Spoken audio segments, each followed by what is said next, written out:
ಶಾಂತಿಗ್ರಾಮ ಹೋಬಳಿಯ ಹೊಸಳ್ಳಿ ಗ್ರಾಮದಲ್ಲಿ ಗಣೇಶ ವಿಸರ್ಜನೆ ಕಾರ್ಯಕ್ರಮದಲ್ಲಿ ಗಣೇಶೋತ್ಸವದ ಆಚರಣೆಯ ಹಿನ್ನೆಲೆಯಲ್ಲಿ ಮೆರವಣಿಗೆ ಸಾಗಬೇಕಾದ್ರೆ ರಾತ್ರಿ 9:30 ಗಂಟೆಗೆ ನಮಗೆಲ್ಲರಿಗೂ ಮಾಹಿತಿ ತಿಳಿದು ಬಂದಿದ್ದು ಏನೊಂದು ಭಾಳ ಘೋರ ದುರ್ಘಟನೆ ಸಂಭವಿಸಿದೆ. ಬಹುಶಃ ಇವತ್ತು ಇಡೀ ರಾಜ್ಯದ ಜನತೆ ಸೋಷಿಯಲ್ ಮೀಡಿಯಾಗಳಲ್ಲಿ, ನಿಮ್ಮ ಮೀಡಿಯಾಗಳಲ್ಲಿ ಇವತ್ತು ನಾವೇನ ದೃಶ್ಯಾವಳಿಗಳನ್ನ ನೋಡಿದ್ದೇವೆ. ಸಾಕಷ್ಟು ಜನ ಯುವಕರು ಇದರಲ್ಲಿ ಬಲಿಪಶು ಆಗಿರ್ತಕ್ಕಂಥದ್ದು. ಅದರಲ್ಲೂ 3 ಜನ ಇಂಜಿನಿಯರಿಂಗ್ ಸ್ಟೂಡೆಂಟ್ಸು, ಒಬ್ಬರು ಬಳ್ಳಾರಿಯಿಂದ ಬಂದಿದ್ದರು, ಮತ್ತೊಬ್ಬರು ಚಿಕ್ಕಮಗಳೂರಿಂದ, ಮತ್ತು ಚಿತ್ರದುರ್ಗ ಅಥವಾ ಹೊಸದುರ್ಗದಿಂದ 3 ಇಂಜಿನಿಯರಿಂಗ್ ಸ್ಟೂಡೆಂಟ್ಸು ಹಾಸ್ಟೆಲಲ್ಲೇನು ವಾಸ ಆಗಿದ್ದರು. ಈಗ ಅವರ ಸ್ನೇಹಿತರಿಗೊಬ್ಬರಿಗೆ ಮಾತಾಡ್ತಾ ಇದ್ದೆ, ಫೈನಲ್ ಇಯರು, ಇನ್ನೊಂದು 3 ಮಂತ್ಸಲ್ಲಿ ಕೋರ್ಸ್ ಕಂಪ್ಲೀಟ್ ಆಗ್ತಾಯಿತ್ತು, ವಾಪಸ್ಸು ಊರಿಗೆ ತೆರಳಬೇಕಾಗಿತ್ತು. ಆಮೇಲೆ ಟಾಪರ್ ಇದ್ದರು ನಮ್ಮ ಕ್ಲಾಸ್ಮೇಟು ಅಂತ ಹೇಳ್ತಾಯಿದ್ರು. ಹುಟ್ಟುಹಬ್ಬನು ನಿನ್ನೆ ದಿನ ಆಚರಣೆ ಮಾಡಿದರು ಅಂತಲೂ ಹೇಳಿದ್ರು. ಇನ್ನು ಮಿಕ್ಕಂಥ 5 ಜನ ಸುತ್ತಮುತ್ತ ಗ್ರಾಮಗಳಿಂದ ಈ ಮೆರವಣಿಗೆಯಲ್ಲಿ ಭಾಗಿಯಾಗಿರುವಂಥದ್ದು ಕೂಡ ಕೇಳ್ಪಟ್ಟಿದ್ದೇವೆ. ಅದರಲ್ಲಿ ಮತ್ತೊಬ್ಬರು ಹಿರಿಜೀವಿ ಆ ಗಾಡಿಯ ಒಂದು ದೃಶ್ಯ ಇನ್ನೊಂದು ನಮಗೆ ಮೇಲ್ಗಡೆಯಿಂದ ಹಿಡಿದು ಒಂದು ಸೋಷಿಯಲ್ ಮೀಡಿಯಾದಲ್ಲಿ ಹರಡಿಸಿರುವಂಥ ಒಂದು ದೃಶ್ಯ ನೋಡಿದ್ವಿ.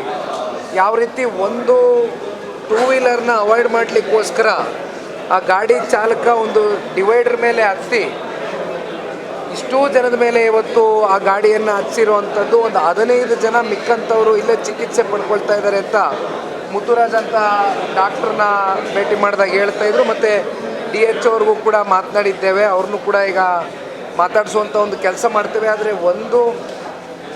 ಇವತ್ತಿನ ಈ ಒಂದು ದುರದೃಷ್ಟಕರ ಈ ಒಂದು ಘೋರ ದುರ್ಘಟನೆ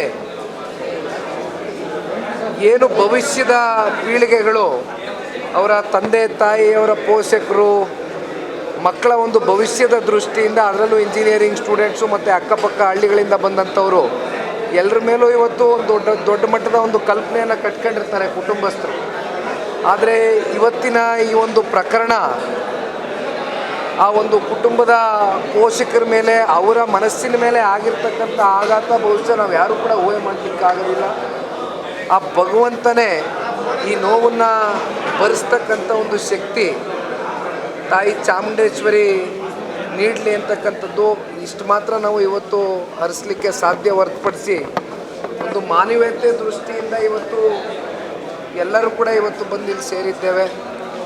ಒಟ್ಟಾರೆಯಾಗಿ ಅವರ ಕುಟುಂಬಸ್ಥರಿಗೂ ಕೂಡ ಈಗ ಡಾಕ್ಟ್ರ್ ಕೇಳ್ತಾ ಇದ್ದೆ, ಬಹುಶಃ ಪೋಸ್ಟ್ ಮಾರ್ಟಮು ಒಂದು 3 ಗಂಟೆ 4 ಗಂಟೆ 5 ಗಂಟೆ ಬೆಳಗಿನ ಜಾವ ಒಳಗಡೆ ಮುಗಿಸ್ತೇವೆ ಅಂತಕ್ಕಂಥದ್ದು. ಜೊತೆಯಲ್ಲಿ ಮೃತಪಟ್ಟಿರ್ತಕ್ಕಂಥ ಯಾವ ಒಂದು ಈಗಾಗಲೇ ಡೆತ್ತನ್ನು ಘೋಷಣೆ ಮಾಡಿದ್ದಾರೆ ಅವರ ಪೋಷಕರಿಗೆ ವಿಷಯ ತಿಳಿದಿದೆಯಾ ಅಂತಕ್ಕಂಥದ್ದು ಕೂಡ DH ಅವ್ರ ಹತ್ರ ಕೇಳ್ತಾ ಇದೆ.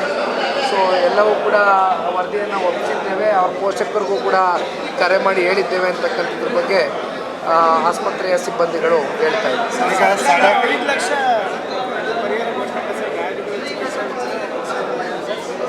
ಒಂದು ಹಣ ಇವತ್ತಾಗಿರ್ತಕ್ಕಂಥ ಈ ಒಂದು ದುರ್ಘಟನೆಗೆ ಜೀವಕ್ಕೆ ಯಾರೂ ಕೂಡ ಬೆಲೆ ಕಟ್ಟಲಿಕ್ಕಾಗೋದಿಲ್ಲ.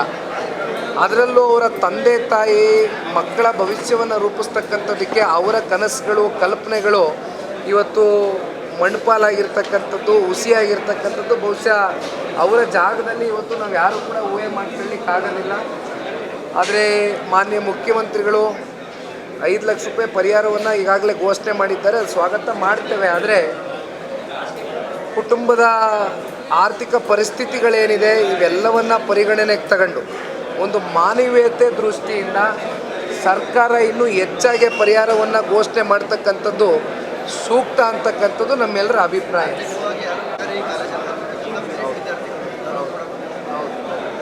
ಈ ದೃಷ್ಟಿಯಿಂದಲೇ ನಾನು ಹೇಳೋದು, ಒಂದು ಈ ಕೂಡಲೇ ಮುಖ್ಯಮಂತ್ರಿಗಳು ಪರಿಹಾರವನ್ನು ಘೋಷಣೆ ಮಾಡಿರ್ತಕ್ಕಂಥ ಸ್ವಾಗತ ಕೋರ್ತೇವೆ.